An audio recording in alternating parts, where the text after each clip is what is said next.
In 1849, in the ruins of an ancient library in modern-day Iraq, workers uncovered thousands of clay tablets. One of them told a story older than Genesis, a story of how humans were made, not born, made. According to this account, humans weren't the first attempt.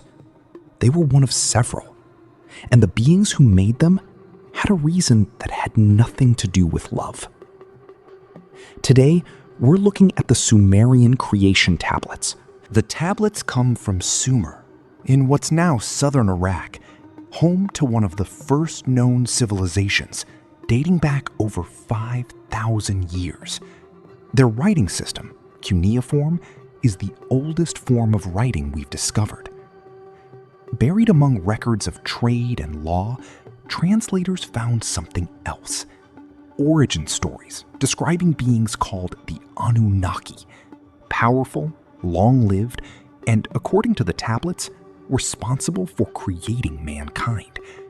But there was a detail in the translation that scholars argued over for decades.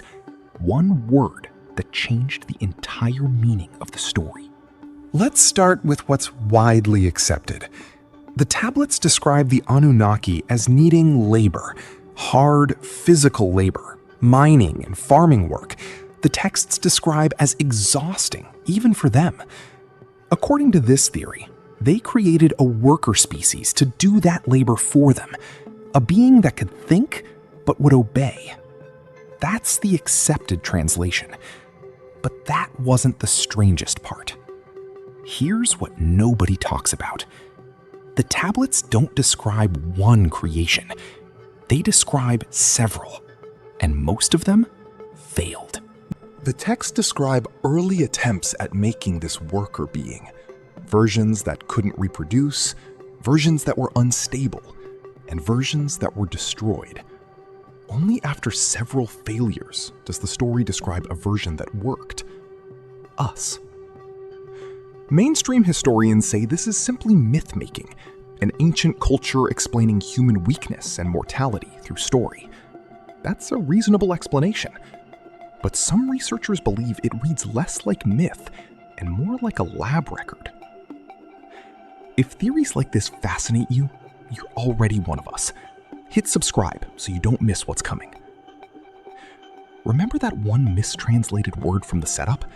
It's about to matter a lot more than you think.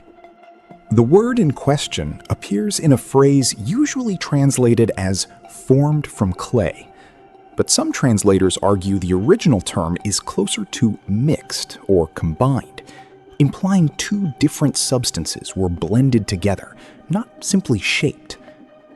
Mainstream Assyriologists say this is an overreach. Ancient languages are notoriously hard to translate precisely, and clay is the far more likely reading. That's a fair point, and it might be the correct one. But some researchers believe the ambiguity itself is worth taking seriously, given how specific the rest of the account reads.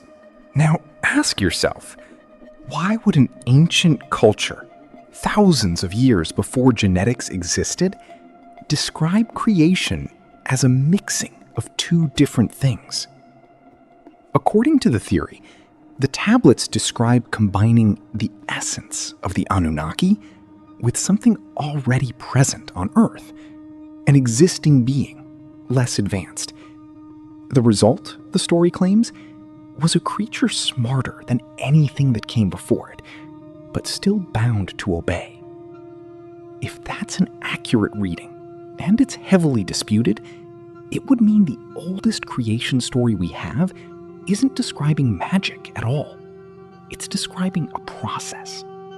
Imagine what that would mean for everything we've been told about where humans... If this theory is even partly right, it doesn't just rewrite ancient history. It challenges the assumption that human origin stories are purely symbolic. It suggests some of the oldest texts on Earth may be describing real events, recorded the only way that culture knew how. And it raises an uncomfortable question. If this interpretation has existed in academic circles for decades, Why isn't it discussed more openly? It's hard not to feel a little unsettled, knowing how little of this reaches the public. Here's the detail most people never hear. One fragment of the Creation Tablet series has never been fully translated. Pieces are missing. And the fragment right before the gap ends mid-sentence, describing the first successful being opening its eyes. What was written next? And why don't we have it? So, do you think these tablets are describing pure mythology? Or something closer to memory? Tell me below. We still haven't explained that missing fragment, the sentence that was never finished. That's part of what we're calling the buried record, and we're not done with it. Next time, we follow this same story into ancient Egypt, where a strikingly similar account shows up in texts that predate any known contact between the two cultures. Subscribe so you don't miss it.